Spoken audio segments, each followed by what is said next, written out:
Hello students, तो आज हम लोग जो बात करने वाले हैं इस लेक्चर में वो है हमारे पास आर्किमिडीज प्रिंसिपल। आर्किमिडीज प्रिंसिपल और उसके बेस पे हम लोग बात करेंगे। आर्किमिडीज प्रिंसिपल के बेस पे हम लोग बात करेंगे लॉ ऑफ फ्लोटेशन की। तो आज हम लोग पहले तो दो चीज जो स्टार्ट करेंगे। First one Archimedes principal and the second one it is law of flotation. चलिए, आर्किमिडीज प्रिंसिपल ये क्या है? सो द बायन फोर्स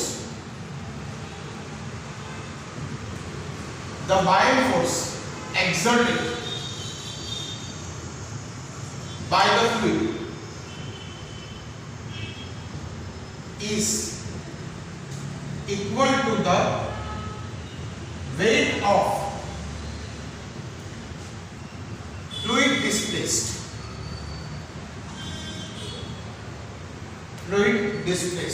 है ना। तो बायन फोर्स जो है एक्सर्ट हो रहा है फ्लूइड पे, it is equal to the weight of the fluid displaced. अब देखिए इसका क्या मतलब हुआ। सपोज आपके पास यहां पर एक वेसल और इस वेसल के अंदर सपोज आपने यहां पर एक कोई स्फीयर को आपने यहां पर उसको यहां पर रखा, मतलब आपने क्या कर दिया कि ये स्फीयर को इस फ्लूइड के अंदर डाल दिया, है ना। तो यहां पर उसको एक फोर्स लगेगा ग्रेविटेशनल फोर्स सर्टेनली, और दूसरा फोर्स उसको अपर डायरेक्शन में लगेगा। That force is known as buoyant force. So Fb is equal to we can say it is buoyant force, जो उसको अपर डायरेक्शन में लगेगा। सभी को लगता है, देखिए कोई भी फ्लूइड के अंदर कोई भी ऑब्जेक्ट जाता है तो उसको ग्रेविटेशनल फोर्स तो लगता है, लेकिन साथ साथ में क्या लगता है बेटा, बायन फोर्स भी आपको लगता है जो अपर डायरेक्शन में होता है ना। जैसे आपने यहाँ पर स्फीयर को डाल दिया, या फिर आपने सपोज कोई इरेगुलर शेप को भी डाल दिया, है ना। कोई भी ऐसा नहीं कि सिर्फ स्फीयर, आपने कोई क्यूब को डाल दिया या किसी भी जो है ऑब्जेक्ट को यहाँ पर फ्लूइड के अंदर डाल दिया ना, तो fluid will exert the force in upward direction or it is in the direction opposite to that of the gravitational force। तो जिस डायरेक्शन में ग्रेविटेशनल फोर्स लग रहा है ना, उसके ऑपोजिट डायरेक्शन में उसको बायन फोर्स लगेगा। And that buoyant force is equal to we can say weight of not mass. का मास नहीं है ना, ये वेट है, याद रखना, मास नहीं, ये wait of the fluid the weight of the fluid displaced। जितना फ्लूइड डिस्प्लेस्ड हुआ ना, उसका जो है यहाँ पर उसका वेट लगेगा। अब सपोज यहाँ पर जो फ्लूइड डिस्प्लेस्ड हुआ उसका मास सपोज m0 है, जो फ्लूइड डिस्प्लेस्ड हुआ इसका मास m0 है, तो ये वाला कितना लग जाएगा, m0 into g, इतना बायन फोर्स लगेगा। ये वाला जो स्फीयर है इसका मास कितना है m, और जो फ्लूइड डिस्प्लेस्ड हुआ, जो फ्लूइड हटा अपनी जगह से, उसका मास कितना है, तो उसका मास है आपके पास m0, है ना। ये दोनों अलग अलग है, मतलब ये m0 जो है ये मास नहीं है, ये फ्लूइड डिस्प्लेस का मास है। So it is equal to rho into v0 into g। So v0 कितना होगा, it is equal to we can say volume of the fluid displaced, volume of the fluid displaced, है ना। तो V0 is equal to we can say volume of the fluid displaced। Rho is density of the fluid। ये rho क्या है, density of fluid। क्योंकि मास की जगह पे हम लोगों ने क्या रख दिया, यहाँ पर आपके पास ρ0 V0 रख दिया। अब ये कैसे आया, फ्लूइड की density is equal to mass of the fluid upon volume of the fluid। So ρ0 is equal to m0 into we can say v0। ये आर्किमिडीज का प्रिंसिपल है। अच्छा, अगर हम लोग जो है बात करेंगे फॉर एग्जांपल लिसन, कोई बोलेगा कि ये समझ में नहीं आया, तो हम लोग दूसरा एक एग्जांपल लेते हैं। सपोज ये वाला आपके पास एक वेसल है, it is full of fluid, है ना, ये फ्लूइड से पूरा पूरा भरा हुआ है, ठीक है, ये फ्लूइड से पूरा पूरा भरा हुआ है। अगर आपने यहां पर फॉर एग्जांपल, अगर आपने यहां पर ये एक और ये दो, अगर आपने यहां पर दो सपोर्ट रख दी या दो स्टैंड रख दिए, और अब आप यहां पर एक स्फीयर को डालोगे या कोई भी ऑब्जेक्ट को डालोगे, सो व्हाट विल हैपन, यहां से ये फ्लूइड जो है नीचे की तरफ गिरेगा, ये वाला फ्लूइड जो है नीचे की तरफ गिरेगा, ये वाला फ्लूइड जो है नीचे की तरफ गिरेगा,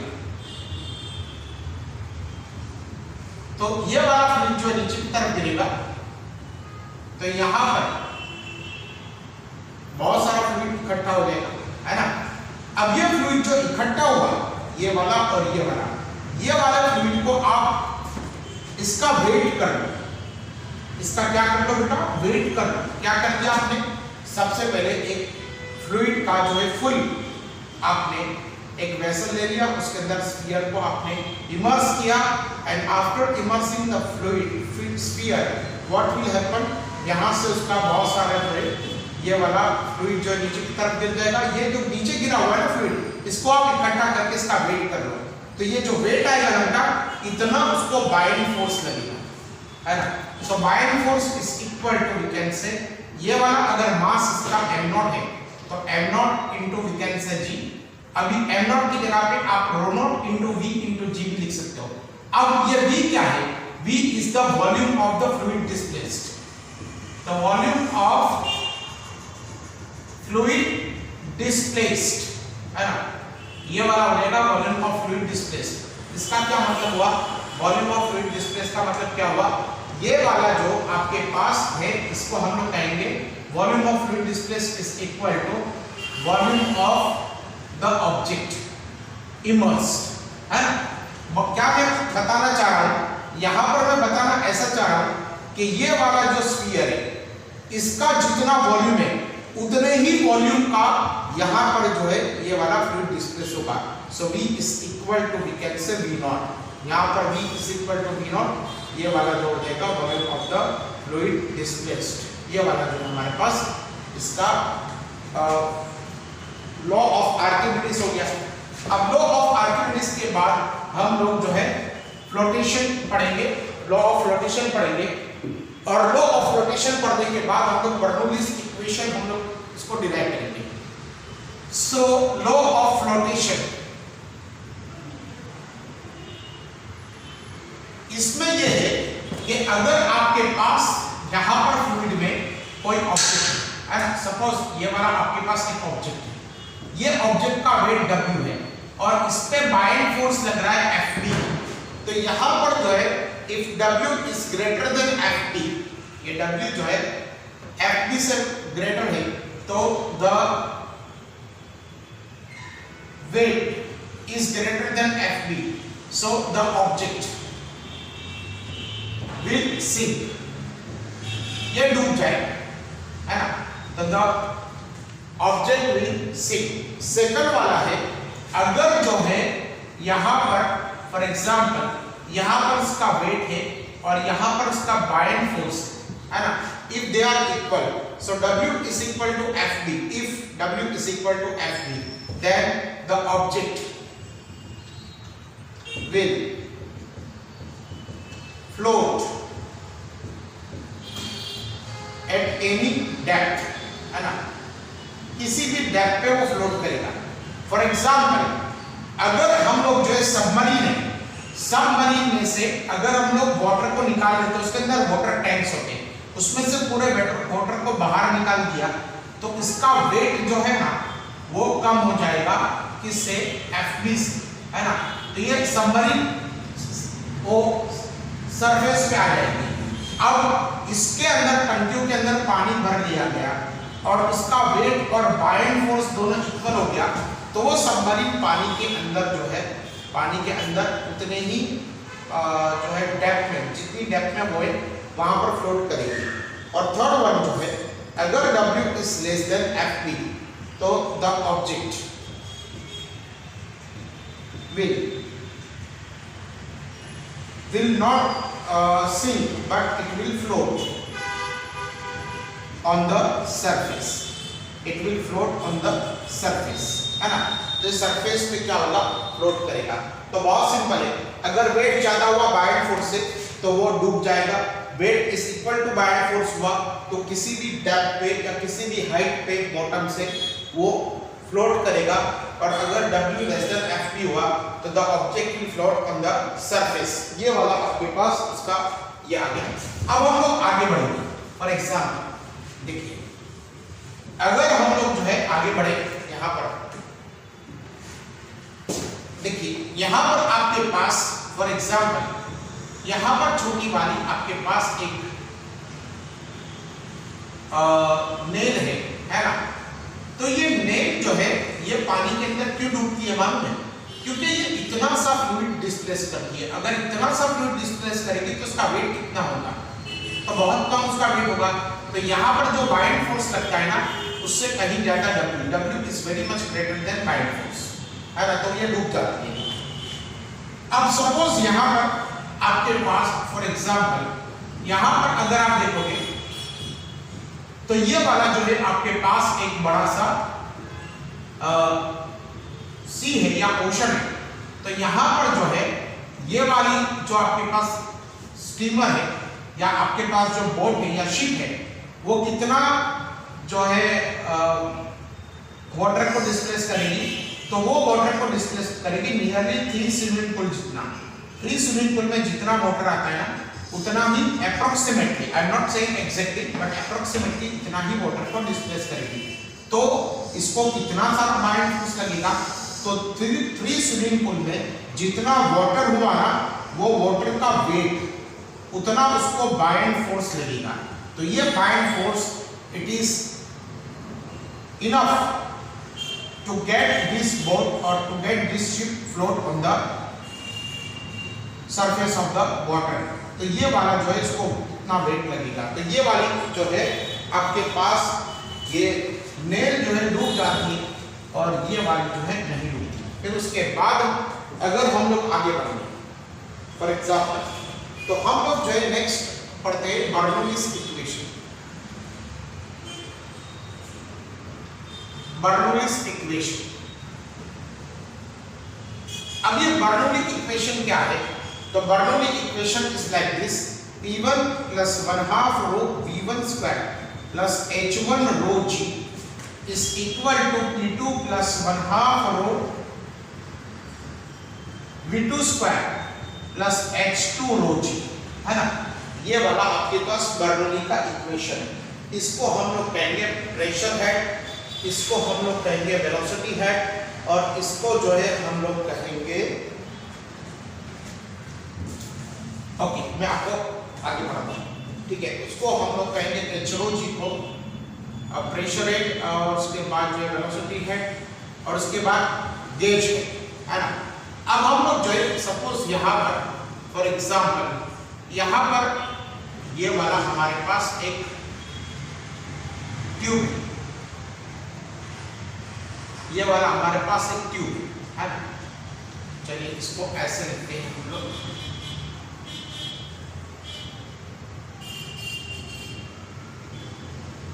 ताकि क्रॉस सेक्शन जो है हमको अलग अलग दिखे। सपोज ये वाली बेस लाइन यहां से यहां तक आपके पास H1 हाइट होगी, यहां से यहां तक आपके पास H2 हाइट होगी,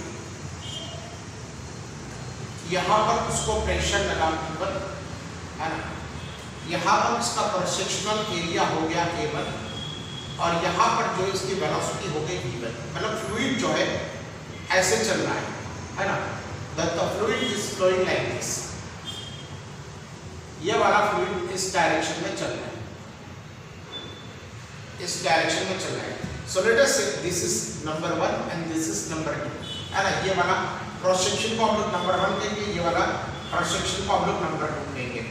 तो यहाँ पर हम लोग जो है ऐसा अज्यूम करेंगे, देखिए यहाँ पर कि as shown in the figure, as shown in the figure क्या होगा,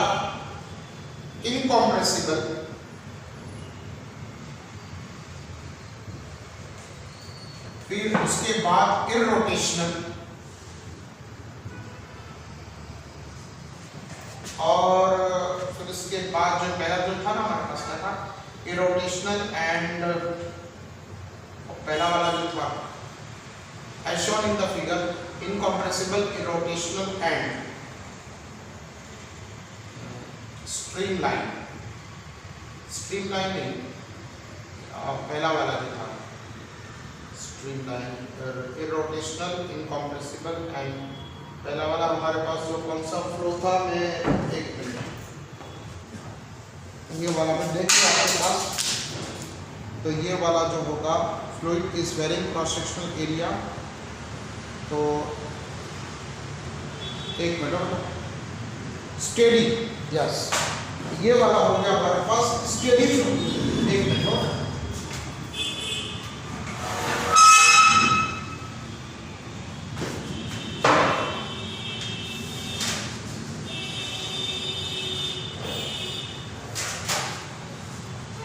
तो चलिए, as shown in the figure, incompressible, irrotational and steady flow is flowing through the tube of varying cross sectional area.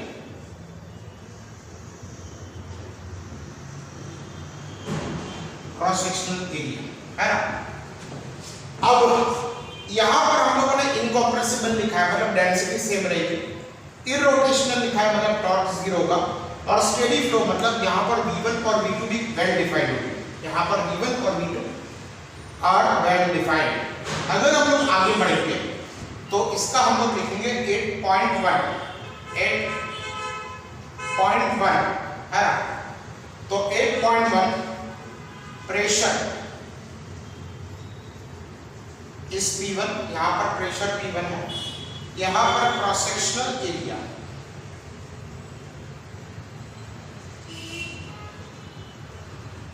आपके पास A1 है, यहां पर velocity बहुत well defined होगी, velocity of fluid is we can say V1, और height from the base line है ना, ये हाइट है हमारे पास h1, ठीक है, और प्रेशर इसको इस डायरेक्शन में लग रहा है। चलिए यहां पर 2 पर क्या होगा, प्रेशर इसको इस डायरेक्शन पे जो लग रहा है उसकी बात हम लोग करेंगे। यहां पर ये वाला फ्लूइड इस डायरेक्शन में जा रहा है ना, ये ऐसे जा रहा है, तो ऑब्वियसली यहां पर प्रेशर P1 ज्यादा होगा, प्रेशर P1 जो है ज्यादा होगा, और ये प्रेशर किस वजह से लग रहा है, इसके आगे जो फ्लूइड होगा ना, वो फ्लूइड जो है आगे जाना नहीं चाहता होगा, तो ये वाला आगे वाला फ्लूइड इसको ऑपोजिट डायरेक्शन में प्रेशर लगा रहा होगा। सो H2 अगर हम लोग लिखेंगे तो H2 क्या हो जाएगा, तो H2 जो है प्रेशर हमारे पास, suppose we are given pressure as P2, यहां पर प्रेशर आपके पास P2 है, क्रॉस सेक्शनल एरिया हमारे पास A2 है, और यहां पर फ्लूइड की वेलोसिटी वेल डिफाइंड है, इट इज V2, और यहां पर अगर हाइट हम लोग देखेंगे तो हाइट इज h2, ठीक है ना। अब यहां पर देखिए ये फ्लूइड जो है, ये वाला फ्लूइड यहां पर प्रेशर P1 की वजह से जो फ्लूइड यहां पर होगा, सपोज वो यहां पर करता है, मतलब ये यहां से यहां पर शिफ्ट करता है, तो ये वाला ABCD ये वाला आपके पास मास एलिमेंट है। ये मास एलिमेंट अगर ये वाला AD BC पर जाता है, मतलब इतना जो है मास आगे चलता है प्रेशर P1 की वजह से, तो ये वाला जो फ्लूइड एलिमेंट है, सपोज यहां पर है आपके पास EF, ये वाला कहां चला जाएगा, यहां पर EFGH है ना। मतलब अगर ये यहां पर गया, ये वाला फ्लूइड यहां पर गया, तो ये वाला फ्लूइड जो है यहां पर गया, मतलब जितना मास यहां से शिफ्ट हुआ ना, उतना ही मास जो है यहां से भी शिफ्ट होगा। So we can say if fluid moves from AD to BC, and then can say fluid at EF, fluid at EF, है ना। AB से अगर BC पे मूव करता है तो EF से EF, fluid at EF will move to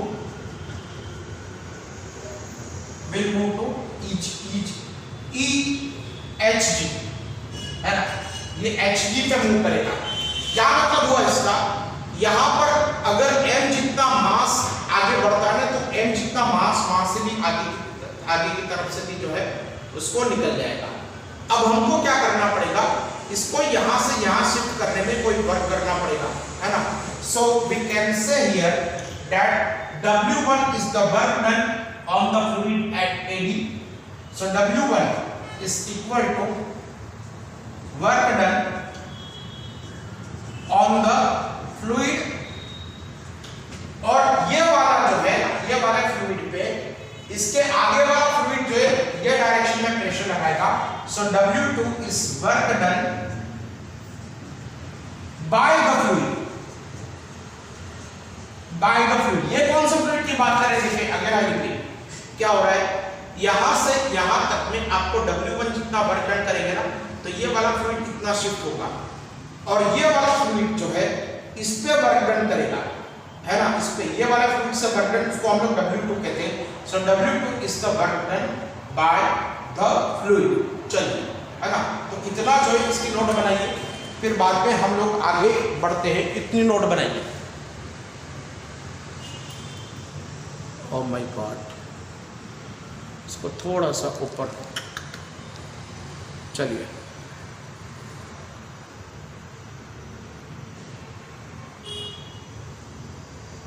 okay. अब हम लोग आगे बढ़ते हैं। देखिए आप लोग आगे बढ़ोगे, ये हमारी सिस्टम है, फ्लूइड क्या है, हमारी सिस्टम है। तो इससे जो वर्क डन हुआ ना इसको हम लोग पॉजिटिव गिनेंगे, और ये वाला work done by the system is negative. ये work done by the fluid is positive, on the fluid is positive, work done by the fluid is we can say negative. So work done हमारे पास कितना होगा, so W1 is equal to force into we can say displacement, है ना।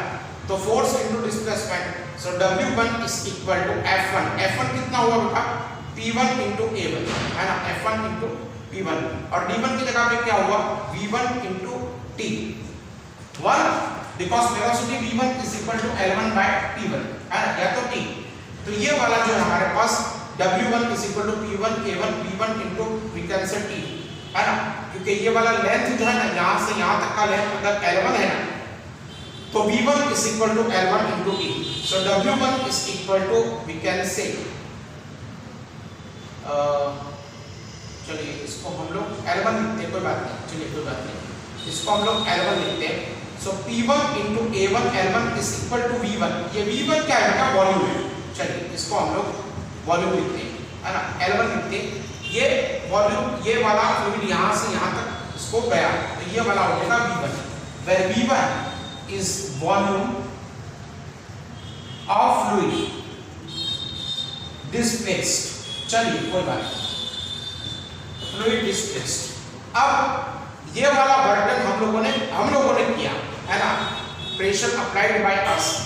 अब जो है W2 हम लोग गिनेंगे ना, so W2 is equal to we can say यहाँ पर ये वाला हो जाएगा F2 which is in this direction, that is why we will take it to be negative into we can say D2 bar। so W2 is equal to F2 क्या हो जाएगा, P2 A2, और यहाँ पर D2 की जगह पे आप लोग लिख दो L2, है ना। so W2 will be equal to आपके पास हो जाएगा P2 into V2। what is this V2? V2 is volume of fluid displaced, ये direction, volume of fluid displaced, ठीक है। अब जैसा कि हम लोगों ने आगे भी पढ़ा था, देखिए वापस में आपको एक बार और करा दो। देखिए यहाँ पर W1 is equal to F1 D1, तो D1 की जगह पे अगर आप L1 लिखोगे तो W1 cross sectional area into length क्या होगा का volume. W2 is equal to F2 bar dot D2 बार, तो यहाँ पर P2 A2 L2। कोई ऐसा बोलेगा कि ये फोर्स तो ये डायरेक्शन में और डिस्प्लेसमेंट ये डायरेक्शन में, that is why the minus sign should come, तो उसको माइनस में लिखना है तो यहाँ पर माइनस में लिख सकता है ना। It is not an issue because हम लोग वैसे भी जो है हम लोग माइनस ही लेने वाले हैं। तो नेट वर्क डन कितना हुआ? So net work done delta W is equal to W1 plus W2.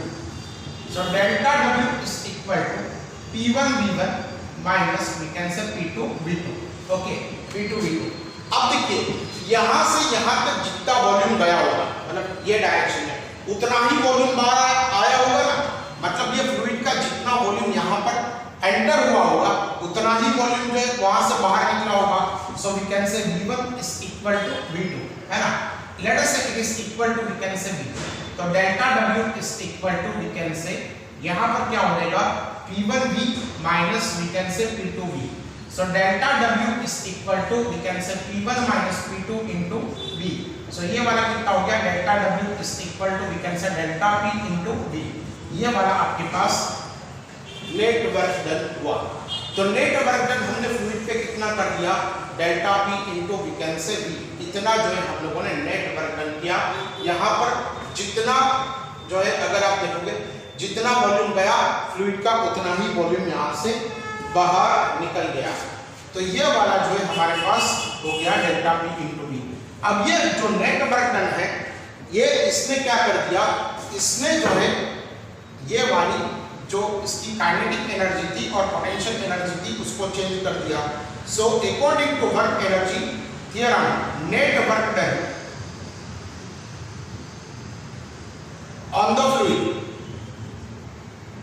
on the fluid changes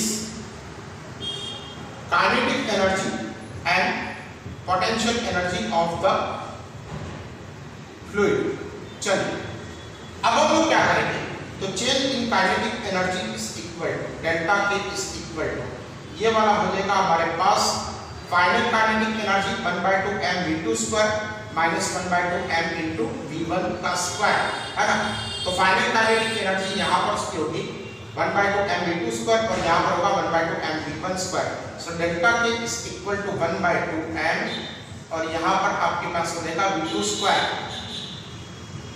minus आपके पास v1 का square, but m is equal to again it is rho into v, है ना, density into volume. तो ये वाला कितना हो जाएगा v2 स्क्वायर माइनस v1 का square. Let us say this is our equation number 2, ये वाला हो गया हमारे पास इक्वेशन नंबर 1। सो हम लोगों ने डेल्टा K कितना गिर लिया 1/2 m, यहाँ पर उसकी फाइनल काइनेटिक एनर्जी और यहाँ पर उसकी इनिशियल काइनेटिक एनर्जी। तो delta K is equal to we can say change in kinetic energy will be this much. अब हम लोग बात करेंगे यहाँ पर चेंज इन पोटेंशियल एनर्जी।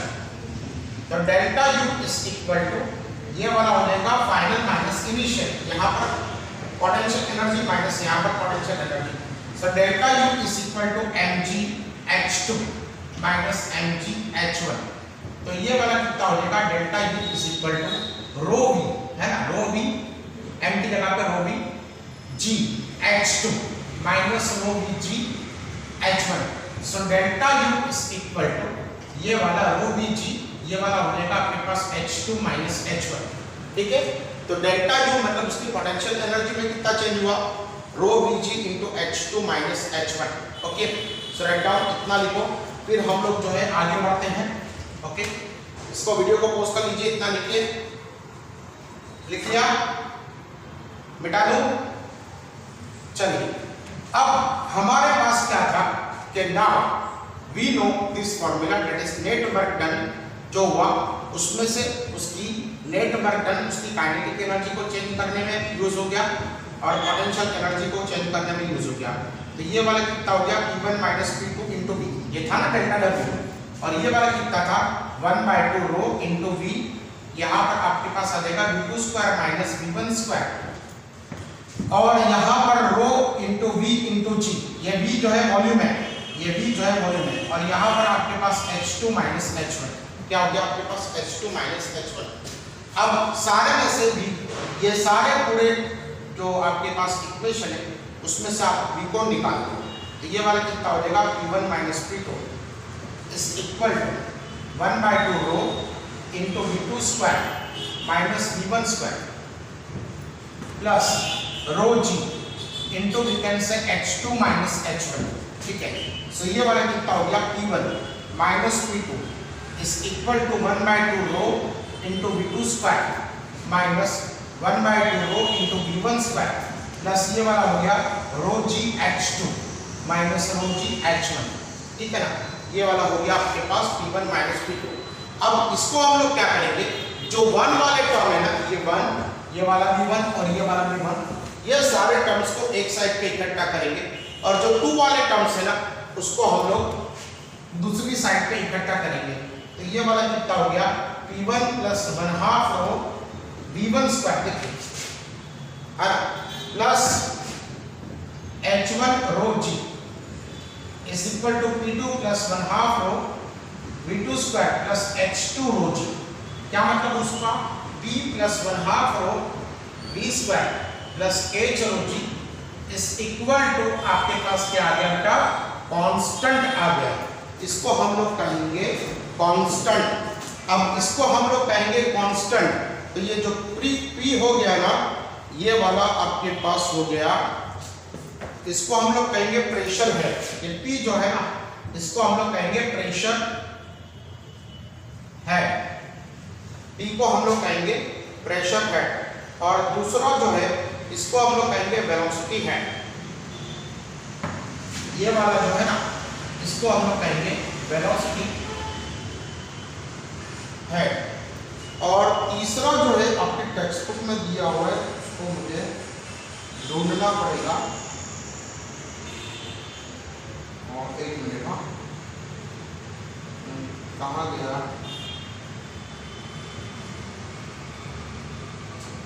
एक मिनट।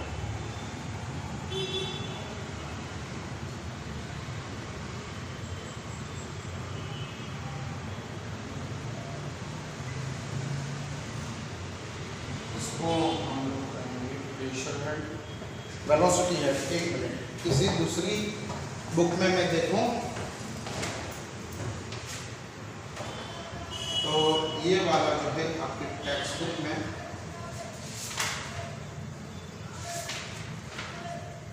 इसको हम लोग कहेंगे प्रेशर हेड, वेलोसिटी हेड। और ये तीसरा वाला है ना, इसको हम लोग कहेंगे एलिवेशन हेड। इसको हम लोग क्या कहेंगे बेटा, इसको हम लोग कहेंगे एलिवेशन हेड। तो ये वाला आपके पास इतना इक्वेशन आ गया। ओके, सो बर्नौली का इक्वेशन क्या आ गया, P1 plus 1/2 rho V1 square plus H1 rho G is equal to P2 plus 1/2 rho V2 square plus H2 rho G। ठीक है, अब हम लोग जो है बात करेंगे नेक्स्ट वाला जो आपके टेक्स्ट बुक में दिया हुआ है, ये बर्नौलीज इक्वेशन है। आपको ऐसे पूछ सकते हैं डिराइव बर्नौलीज इक्वेशन।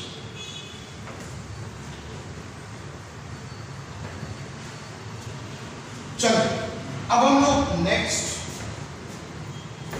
बात करेंगे, वो है टॉरिसलीस लॉ, जिसको हम लोग कहेंगे speed of derive equation. Question ऐसा आ सकता है, derive an equation of derive an equation of speed of efflux or derive Torricelli's law।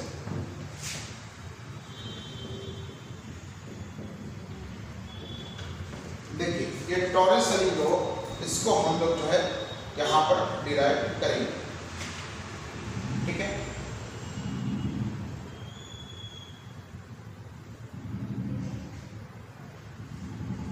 अब देखिए टॉरिसेली लॉ को डिराइव करने के लिए सपोज आपके पास यहां पर फॉर एग्जांपल यहां पर आपके पास एक टैंक है। Now the tank is full, यहां तक वो फुल है, इतना भाग एम्प्टी है ना। इतना पार्ट यहाँ पर एम्प्टी है। चलिए अब यहाँ पर जो प्रेशर है ना लेट अस से P, और यहाँ पर जो प्रेशर है ना लेट अस से एटमॉस्फेरिक प्रेशर यहाँ पर उसको लगेगा, ये डायरेक्शन में इसको एटमॉस्फेरिक प्रेशर लगेगा, एंड द फ्लक्स ये वाला इफ्लक्स जो बाहर आएगा, ये वाला जो बाहर आएगा लेट अस से उसकी स्पीड है आपके पास v, है ना, और ये वाला जो नीचे की तरफ जाएगा ना उसकी स्पीड आपके पास 0, है ना। अब अगर हम लोग ये वाला करेंगे, ये वाला जो क्रॉस सेक्शनल एरिया होगा, दिस क्रॉस सेक्शनल एरिया, ये वाला cross sectional area if it is A1 और इसकी जो है स्पीड सपोज u है, या इसको हम लोग v1 कहेंगे, चलिए हम v1, है ना, ये वाला v1, चलिए v1 कहेंगे इसको, ओके कह देते हैं, फिर बाद में v2 इज इक्वल टू वो 0 करके हम लोग बाद में देखेंगे। और यहाँ पर जो है प्रेशर इट इज, ये वाला जो क्रॉस सेक्शनल एरिया है ना, ये क्रॉस सेक्शनल एरिया ये वाला है आपके पास A2, और यहाँ पर जो स्पीड आ रही है that is going to be we can say V2। तो आपको पहले लिखना है as shown in the figure, the tank is full of fluid, है ना, and pressure at the top is P, and pressure at the hole is we can say Pn. Now velocity of the fluid which is going down is v1, and velocity with which the fluid comes out to be we can say v2। ये वाला हम लोग इसको ऐसे लिखेंगे, ये v1 जितनी velocity से नीचे जा रहा है, v2 जितनी वेलोसिटी से बाहर निकल रहा है।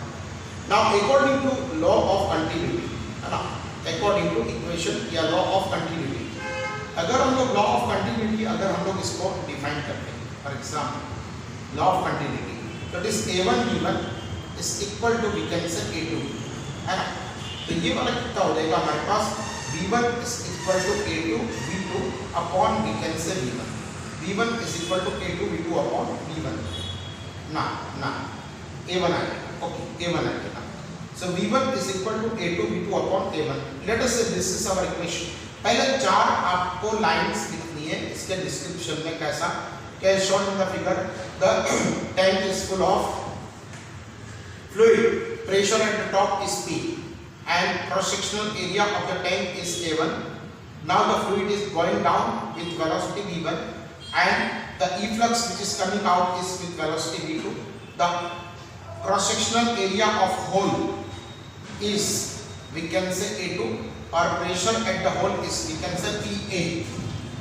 So now we can say P1 plus 1/2 rho v1 square plus h1 rho g is equal to P2 plus 1/2 rho v2 square plus h2 rho g। चलिए हम लोग जो है इक्वेशन लगाते हैं, ये दोनों नंबर 1 और नंबर 2 पे दिख रहा है आपको, थोड़ा सा दिख रहा है आपको, चलिए ये वाला हम लोग इसको इक्वेशन को यहाँ पर लगाते हैं। सो लेट अस से ये वाला हमारे पास नंबर 1 हो गया और ये वाला हमारे पास नंबर 2 हो गया। तो नंबर 1 में हम लोगों ने इक्वेशन लगाया P1 plus 1/2 rho v1 square। What is this rho? Rho is density of the fluid, और यहाँ पर velocity v1 plus h1 rho g, h1 rho g। तो h1 क्या है बेटा? h1 हमारी बेस लाइन से यहाँ तक का आपके पास हाइट, ये वाला आपके पास h1 हो गया, और यहाँ से यहाँ तक आपके पास क्या हो गया? h2 हो गया। बेस लाइन से इसकी हाइट होगी h1, बेस लाइन से इसकी हाइट होगी हमारे पास h2, है ना। सो ये वाला क्या हो जाएगा? ये वाला अगर आप देखोगे तो it will be equal to P1 plus 1/2 rho, जहाँ पर मुझे V1 दिखाई देगा ना वहाँ पर मैं लिख दूंगा it will be equal to A2 upon A1, और यहाँ पर V2 का स्क्वायर, और प्लस यहाँ पर आपके पास क्या हो जाएगा? h1 rho g is equal to P2 plus 1/2 rho V2 square plus h2 rho g। ठीक है, ये वाला हमारे पास क्या आ गया? दोनों साइड पे अगर हम लोगों ने यहाँ पर ये लगाया बर्नौली का इक्वेशन, तो ये वाला आपके पास आ गया, ठीक है ना। अब अगर हम लोग जो है देखेंगे यहाँ पर कि ये वाली वेलोसिटी जो है ना, एक काम करेंगे, चलिए हम लोग एक काम करते हैं कि ये velocity v1 is very very low, v1 is very small, बहुत धीरे धीरे वो नीचे की तरफ आएगा। मतलब you can compare V1 approximately भी equal to we can say 0, approximately इसको 0 गिनेंगे।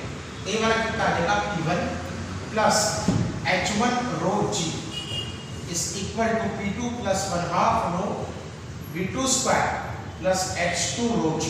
चलिए अब हम लोग जो है, हमको तो V2 ढूंढना है, हमको तो V2 ढूंढना है। हम लोगों ने यहाँ क्या अज्यूम किया कि यहाँ पर V1 जो है ना, it is very very small. कितने क्वेश्चंस के अंदर आपको यहाँ पर V1 जो है वो ज्यादा भी दिया हो सकता है ना, तो उस वक्त आपको V1 का वैल्यू दिए रखना है। ये तो डिपेंड कर, सॉरी बेटा कुछ में फोन आ जाएगा। तो ये वाला हो जाएगा हमारे पास P1 plus H1 rho G plus P2 into 1/2 rho G into we can say 2।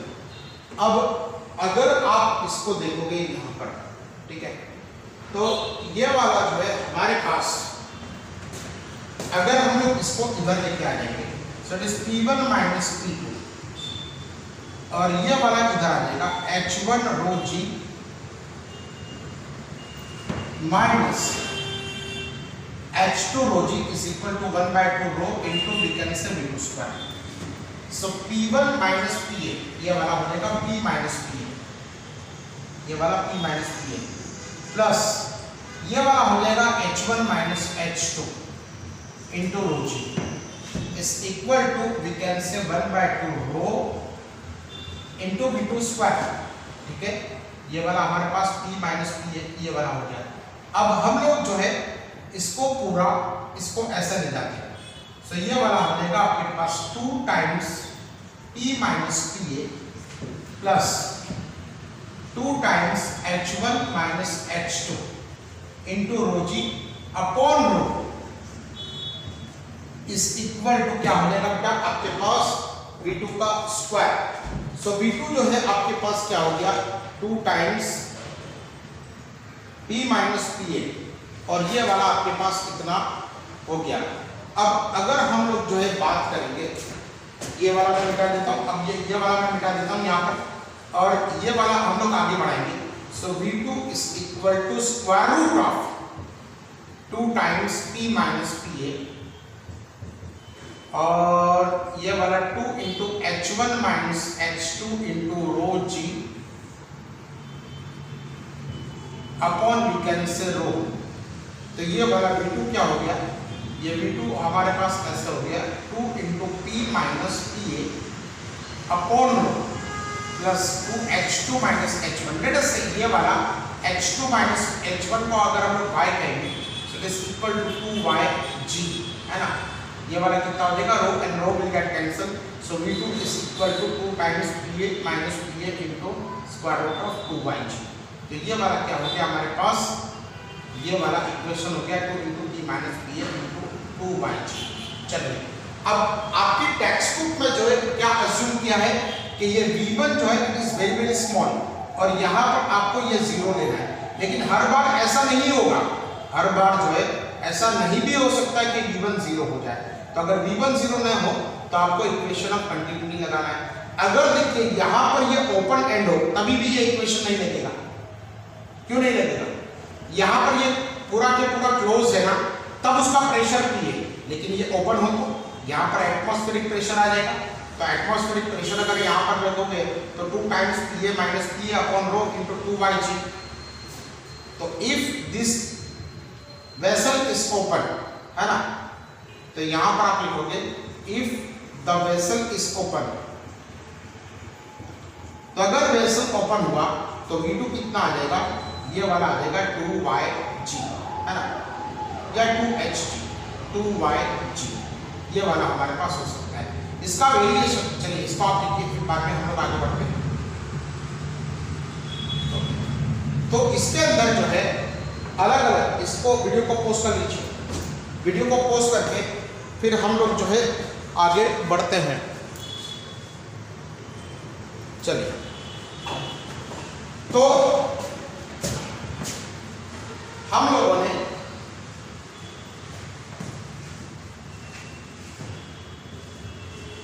जो इक्वेशन देखी वो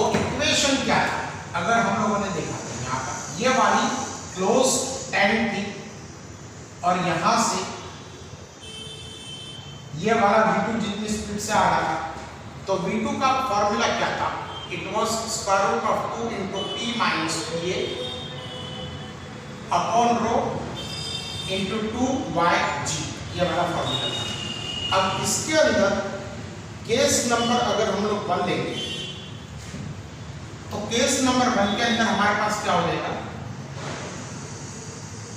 ये वाला ओपन एंड है ना, ये वाला ओपन एंड है। तो यहाँ पर जो प्रेशर लगेगा ना, ये वाला लेट अस से ये वाला प्रेशर आपके पास कितना लगेगा? तो ये वाला भी PA लगेगा, यहाँ पर भी PA लगेगा। तो अगर मॉडिफिकेशन करते हैं इस केस में कि जहाँ पर ऊपर का जो आपके पास टॉप लीड है वो अगर ओपन है तो V2 is equal to square root of 2 times PA minus PA, क्योंकि P की जगह पे आप क्या रखोगे? PA, और यहाँ पर रो into we can say 2yg, so V2 is equal to square root of 2yg। ठीक है, अब आपको वेरिएशन क्या दिया जा सकता है? तो वेरिएशन ये दिया जा सकता है कि यहाँ पर आपको ये होल दिया जा सकता है, तो यहाँ से कितनी स्पीड से बाहर आएगा, यहाँ से कितनी स्पीड से बाहर आएगा, यहाँ पर। तो आपको y की जगह पे क्या रख देना है? यहाँ पर h रख देना है ना, पूरी हाइट। तो यहाँ पर V2 क्या आ जाएगा? V2 is equal to square root of 2 into P minus PA upon rho plus 2hg, है ना। ये वाला जो हमारे पास इस स्पीड से बाहर आ जाएगा। तो ये वाला हमारे पास टॉरिसलिस इक्वेशन हुआ। तो अभी तक जो हम लोगों ने पढ़ा था वो हमारे पास बर्नौली का इक्वेशन हो गया और ये वाला हो गया हमारे पास टॉरिसली इक्वेशन। और इसके पहले हम लोगों ने पढ़ा था लॉ ऑफ फ्लोटेशन, और उसके पहले हम लोगों ने क्या पढ़ा था? तो उसके पहले हम लोगों ने जो पढ़ा था वो इक्वेशन ऑफ कंटिन्यूटी और इक्वेशन ऑफ आर्किमिडीज प्रिंसिपल। ठीक है, तो आज बेटा हम लोग इतना ही रखते हैं, बाकी का हम लोग नेक्स्ट लेक्चर में हम लोग उसको देखेंगे।